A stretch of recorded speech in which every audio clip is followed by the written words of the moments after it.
Part 10 की starting वहीं से होती है जब वे कायू को जक्यूबा से कुछ भी लेने के बारे में बता रही थी और दूर से इन्हें प्रियो घूर रही थी और आकर उससे पूछती है कि क्या कर रही हो। तो प्रियो पूछती है कि ये बंदा कौन है।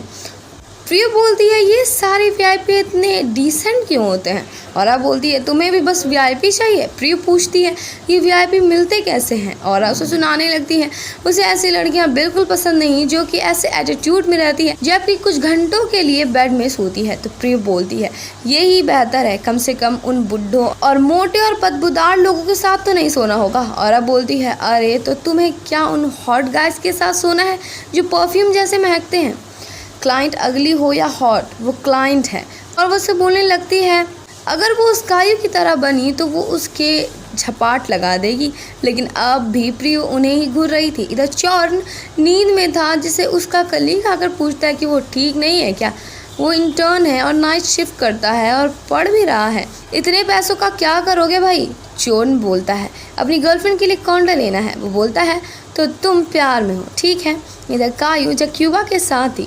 कायू हमेशा की तरह बेड में जाने से पहले कहीं और जाने को बोलती है। इधर चॉर्न फिर से नींद में आ गया था बट उसका कलीग आकर उसे समझाता है कि अगर वो ऐसे सोता रहेगा तो कैमरा की वजह से वो प्रॉब्लम में आ सकता है। चॉर्न बेचारा जाके अपने मुंह को धोने लगता है और उसके दिमाग में चांद की बातें घूम रही थी कायू को लेकर। कायू और जक्यूबा रॉन्ग के होटल आ जाते हैं। कायू जक्यूबा को ये होटल देख खाने चलने को बोलती है लेकिन जक्यूबा उसे अंदर लेकर चला जाता है। जॉन इनकाउंटर पहुंचता है और वो कायू की हल्की सी एलिवेटर की तरफ झलक देखता है। जॉन का कलीग उसे आकर बताता है जक्यूबा एक लड़की लाया है जो कि यंग और सुंदर है और उसकी वाइफ अभी अभी ही तो गई है। वैसे भी सारे मर्द एक जैसे होते हैं। जॉन बोलता है मैं वैसा नहीं हूँ। वो बोलता है तुम्हारे जैसे लड़के अपनी गर्लफ्रेंड के लिए काम करते हैं बट उसके जैसे सक्सेसफुल इंसान अपने आगे पीछे लड़की लेकर घूमते हैं और किसी को भी आजकल अच्छा लड़का नहीं चाहिए होता। कायू को जक्यूबा एक सूटकेस लाने को बोलता है और उसे उसके एक्सपीरियंस के बारे में पूछता है। कायू बोलती है उसके बाद बहुत क्लाइंट आए हैं जो कि वे ने चुने थे। जक्यूबा बोलता है सभी उसे अजीब रिएक्शन देते हैं पूछने पर वो स्मार्ट लग रही है और वो सूटकेस से किसी मारने वाले चीज़ को निकालता है और मेकआउट के बाद हम कायू की पीठ में निशान देख पाते हैं। कायू अपने लिए टिप देखती है और जक्यूबा को किस कर थैंक यू करती है टिप के लिए। जक्यूबा पूछता है क्या वो उसे हमेशा ऐसे ही मिलेगी। कायू बोलती है कि ऑफ कोर्स। कायू बाहर आती है और चोन की शिफ्ट भी अब खत्म हो चुकी थी और चोन कायू को देख लेता है और उसके पास चला जाता है। कायू बोलती है वो तो यहाँ उससे मिलने आई थी। चॉर्न के पूछने पर कायू बोलती है उसे चाला ने बताया कि वो यहाँ काम करता है और वो उसे मस्का लगाने लगती है। वो कायू के लव बाइट को देख बोलता है अरे तुम्हारे शरीर में क्या हो रहा है। गाइज आप सभी से बोलना चाहती हूँ कि वीडियो अगर अच्छी लग रही है तो वीडियो को लाइक कीजिए, शेयर कीजिए और कमेंट भी कीजिए। और अगर आप मेरे चैनल पे न्यू हैं तो मेरे चैनल को सब्सक्राइब कर लें और साथ ही साथ बेल आइकन को भी प्रेस कर दें कि जिससे आपको मेरी वीडियोस की नोटिफिकेशन सबसे पहले जाए। कायू बोलती है ये तो बस खुजली है और वो उसकी दवा भी ले रही है। तो चोर उसके शरीर को छू बोलता है कि ऐसा तो नहीं लगता बट कायू उसे फिर से अपने बातों में फंसा लेती है और चोर उसे ट्रीट देता है और चाला के पास ये आ जाते हैं। कायू बोलता है कि इसका रॉन्ग के साथ कैसा चल रहा है। चाला बोलती है चुप रहो कोई सुन लेगा। और बोलता है कि उसने उसे क्यों नहीं बताया इसके बारे में। चाला बोलती है अपने काम से काम रख और वो चली जाती है। जॉन कायू के काइंडनेस से बड़ा हैप्पी था और वो उसे चांद वाली बात बताता है फॉरेनर को लेकर। कायू बोलती है उसमें यकीन नहीं किया ना तुमने। जॉन बोलता है कि ऑफ कोर्स नहीं।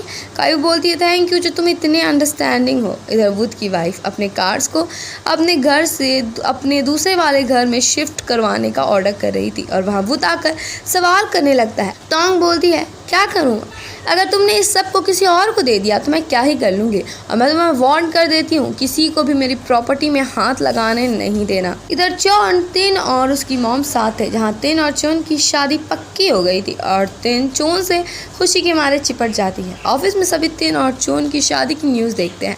वहाँ कायू भी आ जाती है और वो न्यूज़ वो भी देखती है और वो रिएक्ट करने ही वाली थी कि बट इन सभी की शक्लें देख वो कुछ रिएक्शन नहीं देती। और वहाँ वुड भी आ जाता है जो बड़े टेंशन में था और उसे कायू देखने लगती है।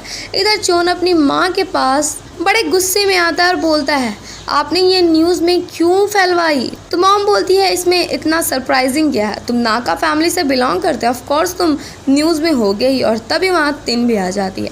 और तीनों से बताने लगती है कि उसने कितनी जगह कॉल कर दिया है बुटीक के लिए और ये वो, बट वो गुस्से में वहाँ से चला जाता है और कायू को बार बार कॉल करने लगता है, बट कायू कॉल नहीं उठा रही थी और वो उसे मैसेज भी करता है।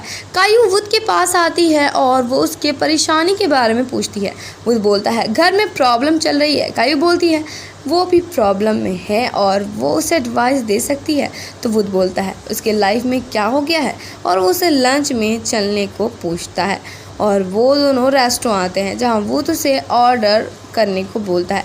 कायू से बोलती है कि वो ऑर्डर करे, लेकिन वो बोलता है कि वो हमेशा ही एक ही चीज़ मंगवाता है। कायू बोलती है नहीं, क्यों नहीं आजमाते हो।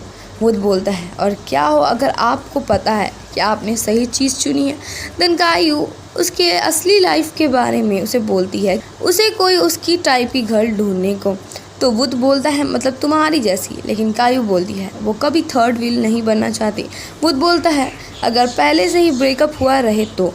कायू बोलती है ब्रेकअप से फ़र्क नहीं पड़ता, अगर वो सेपरेट ना हो और मेरे अंदर स्ट्रॉन्ग फीलिंग्स भी हो तो भी मैं उसमें इन्वॉल्व नहीं होंगी, क्योंकि एक नए रिलेशनशिप में पुराने रिलेशनशिप की वजह से डिसरिस्पेक्ट आएगा और किसी भी रिलेशनशिप में सबसे इम्पॉर्टेंट रिस्पेक्ट होता है। और वुड पूछता है तुम अब तक सिंगल क्यों हो। वो अपना रीज़न बताती है और फिर चोन का कॉल आने लगता है बट वो नहीं उठाती और वो समझ जाता है कि यही अभी उसकी असली प्रॉब्लम है।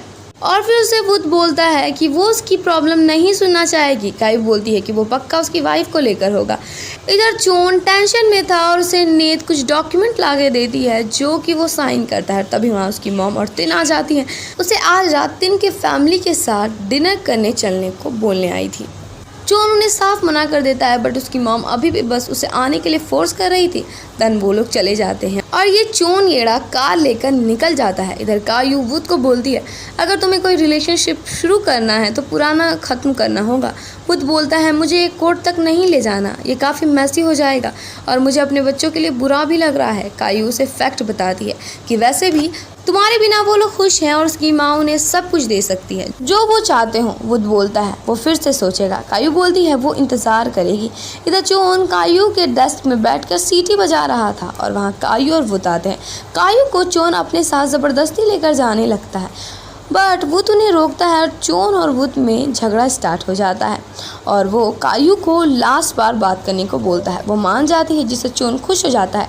कायू बोलती है ये इसके बाद से प्रॉब्लम खड़ी नहीं करेगा। वो जो भी बोल रहा था चोन बस उसकी नकल करने लगता है और ज़बरदस्ती कायू को टच करने लगता है।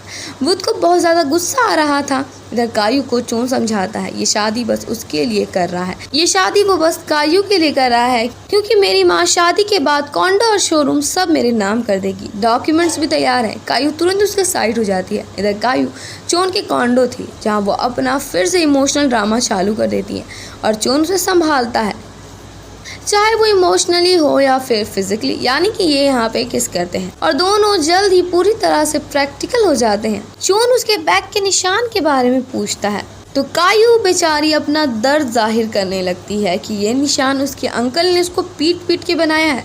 तो चोन बोलने लगता है कि उसने उसे क्यों नहीं बताया। देन वो उसे बोलता है कि अब वो उसके साथ है तो अब उसे कुछ नहीं होगा। और अब कायू ब्राइट से बात करती है और वो अपने फॉलोअर्स देखती है जो कि काफ़ी ज़्यादा इंक्रीज़ हो गए थे और वो अपने निशान की वजह से जैकेट पहन लेती है। और इधर चोन फैमिली डिनर में काफ़ी ज़्यादा बोर हो रहा था।